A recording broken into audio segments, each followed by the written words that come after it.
జనసేన అంటే Telugu Desam party Bharatiya Janata party తోటి కలిపి అంటే జాయింట్ మేనిఫెస్టో అని రిలీజ్ చేసేటప్పుడు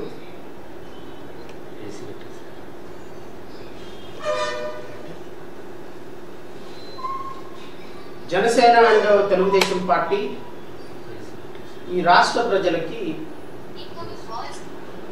కొన్ని ప్రామిసెస్ చేశాయి.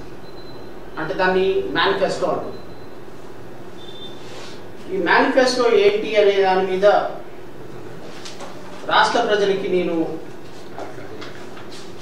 ఒక మాట వినిపించిన తర్వాత ఈరోజు మెడికల్ అడ్మిషన్స్కి సంబంధించి రాష్ట్ర ప్రభుత్వం చేసేటువంటి దుర్మార్గకరమైనటువంటి ప్రయత్నాన్ని వివరించే ప్రయత్నం చేస్తాను. 2024లో ఇప్పుడున్నటువంటి ముఖ్యమంత్రి ఉప ముఖ్యమంత్రి ఇద్దరూ కూడా ప్రజాగళం పేరుతో సూపర్ 6 అనేటువంటి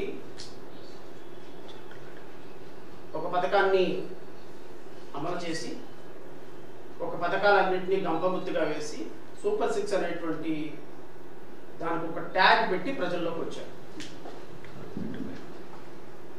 రాష్ట్రంలోకి అధికారంలోకి రాకముందే రాష్ట్ర ప్రభుత్వం యొక్క ఆర్థిక పరిస్థితి ఏంటి, రాష్ట్ర ప్రభుత్వం యొక్క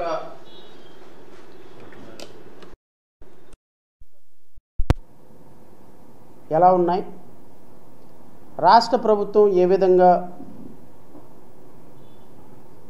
అప్పులు తీసుకొచ్చింది, కంపెనీల ఉద్యోగుల కల్పన, నిరుద్యోగులకి ఉద్యోగ అవకాశాలు ఎంతవరకు ఉన్నాయి, ఎలా ఉన్నాయి అనే అంశాల మీద పూర్తి అవగాహనతోనే గత ప్రభుత్వం ముఖ్యమంత్రి గత ప్రభుత్వంలో ప్రతిపక్ష పాత్ర పోషించినటువంటి చంద్రబాబు నాయుడు అండ్ ముఖ్యమంత్రి కావాలనుకున్నటువంటి పవన్ కళ్యాణ్కి అండ్ కేంద్రంలో అధికారంలో ఉన్న భారతీయ జనతా పార్టీకి పూర్తి అవకాశాలు, పూర్తి అవగాహన ఉంది. సరే, ఇప్పుడు ఈరోజు వాళ్ళు ఏదో ఇన్నోసెన్స్ క్లెయిమ్ చేస్తున్నారు, మాకు ఆర్థిక పరిస్థితి మీద అవగాహన లేదు, మేము ఇంకొక 15 ఏళ్ళు మాకు సమయం ఇస్తే మేము ఎరగబొడుస్తాం, ఓడబొడుస్తాం, కూలబొడుస్తాం అనేదో మాటలు చెప్తున్నారు. సరే, వాళ్ళు ఎంతవరకు ఎరగబొడుస్తారో, ఎంతవరకు రాష్ట్రాన్ని బిల్డప్ చేస్తారో. మరి నిన్న విజయోత్సవ సభ పెట్టారు అనంతపురంలోనే, ఇక్కడ రాయలసీమలో. నేను అడుగుతున్న చంద్రబాబు నాయుడిని, పవన్ కళ్యాణ్ని, అసలు మీకు నిన్నటి సభ, విజయోత్సవ సభ సూపర్ 6 విజయవంతంగా అమలు చేశామని చెప్పడానికి మీకు ఉన్న అర్హత ఏంటి? మీకున్న అర్హత ఏంటో రాష్ట్ర ప్రజలకి ఒక్కసారి నిన్న వేదిక ద్వారానే వినిపించాల్సింది. ఆ వేదిక ద్వారానే రాష్ట్ర ప్రజలకు వినిపించాల్సింది. మీరు ఏ సూపర్ 6 అమలు ఎంతవరకు చేశారు, ఏం చేశారు అనే అంశాల మీద రాష్ట్ర ప్రజలకి నిన్న ఒక clear black and white paper ఇచ్చి తీరాల్సింది. నేను అడుగుతున్న సూపర్ 6లో మొట్టమొదటి పథకంగా మీరు ఇచ్చినటువంటి పథకం యువతకు 20 లక్షల ఉద్యోగాలు, నెలకి 3,000 రూపాయల నిరుద్యోగ వృత్తి. మొదట్లోనే అయిపోయింది. ఇంకా మీరు పెట్టాలనుకున్న ఆటం బాంబు అవాయిసువాయిలాగా తుస్సుమని గాల్లోకి ఎగిరి కింద పడిపోయింది. మొదటి లైనే మీ సూపర్ 6 తీసుకెళ్ళి భూమిలో పాతేసినట్టే. యువతకు 20 లక్షల ఉద్యోగాలు, నెలకి 3,000 రూపాయలు నిరుద్యోగ వృత్తి. నిరుద్యోగ వృత్తి ఎక్కడా? యువగళంలో పాదయాత్రలో ఆ చివరి నుంచి చివరి వరకు వాకింగ్ చేసుకుంటూ వచ్చాడు కదా మీ నారా లోకేష్. పాపం అది డైటింగ్ యాత్ర నాకు అర్థం కాదు. నిజంగానే ప్రజల సమస్యలు తెలుసుకోవడానికి పాదయాత్ర నాకు అర్థం కాలేదు. బహుశా I can call it as a dieting యాత్ర. ఒళ్ళు తగ్గటానికి చేసుకునేటువంటి యాత్ర డైటింగ్ యాత్ర. నాయకుడిగా ప్రూవ్ చేసుకుందామని చేసే యాత్ర కాదు అది. ఎక్కడెక్కడ భూములు ఉన్నాయి, ఎక్కడెక్కడ ఏ ప్రజలు ఏ విధంగా ఆస్తులు సంపాదించుకున్నారు, దాన్ని ఎలా దోచుకుందామని చేసుకోవడానికి చేసినటువంటి యాత్రగానే నాకు అనిపించింది.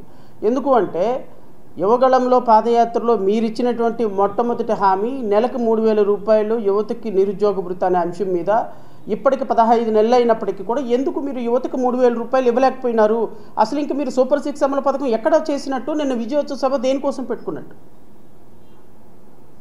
5 లక్షల ఉద్యోగాలు, 5 లక్షల ఉద్యోగాల్లో కనీసం మీరు 5,000 ఉద్యోగాలు ఈరోజు ఆంధ్రప్రదేశ్ రాష్ట్రంలో సృష్టించలేదు గత 15 నెలల నుంచి. అప్రాక్సిమేట్గా ప్రపోర్షనేట్గా 20 లక్షల ఉద్యోగాలు అంటే నెలకు 5 లక్షల, సంవత్సరానికి 5 లక్షల ఉద్యోగాలు ఇవ్వాలి. ఎక్కడ 5 లక్షల ఉద్యోగాలు? అడగండి. యువత రోడ్డు మీదకి రావాల్సిందే. యువత 20 లక్షల ఉద్యోగాలు ఇస్తాము అని యువతను మోసం చేసి ఈరోజు డిఎస్సిలో 16,000 మందికి ఉద్యోగాలు తీస్తున్నామని చెప్పి ఆ 16,000 మందిలో ఎవరెవరు సెలెక్ట్ అయ్యారో తెలీదు, ఎందుకు సెలెక్ట్ అయ్యారో తెలీదు. ట్రైబల్ ఏరియా పోస్టులు, ఆశ్రమ స్కూల్ పోస్టులు, మొత్తం పోస్టులు తీసేసుకొని మొత్తం డిఎస్సిలో కలుపుకొని ఎవరెవరికి ఇచ్చారో తెలీదు, రిక్రూట్మెంట్ ఏం చేశారో తెలీదు.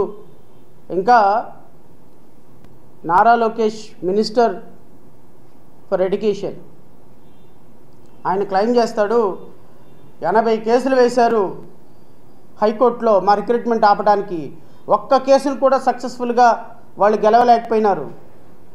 అది నీ గొప్పతనం కాదు నాయన, హైకోర్టు గొప్పతనం. అది నీ గొప్పతనం అనుకుంటే ఎట్లా? అది నీ గొప్పతనం అనుకుంటే ఎట్లా? మన తెలివితేటలేందో అందరికీ తెలుసు. మన తెలివితేటలు దేని మీద ఉంటాయో అందరికీ తెలుసు. మన తెలివితేటలు డబ్బు సంపాదన మీద, ఎక్కడెక్కడ డబ్బు దొరుకుతుందో దాని మీద ఉంటుంది. కానీ ఎడ్యుకేషను సిస్టము, దానికి ఒక పరిస్థితి, దాన్ని ఏ విధంగా ఎగ్జామ్స్ పెట్టాలి, ఏ విధంగా రిక్రూట్మెంట్ కండక్ట్ చేయాలి, ఏ విధంగా ఇంటలెక్చువల్ పీపుల్ని తీయాలి, ఏ విధంగా రిజర్వేషన్ పాలసీని అమలు చేయాలి, మనకి ఏం అవగాహన ఉండదు.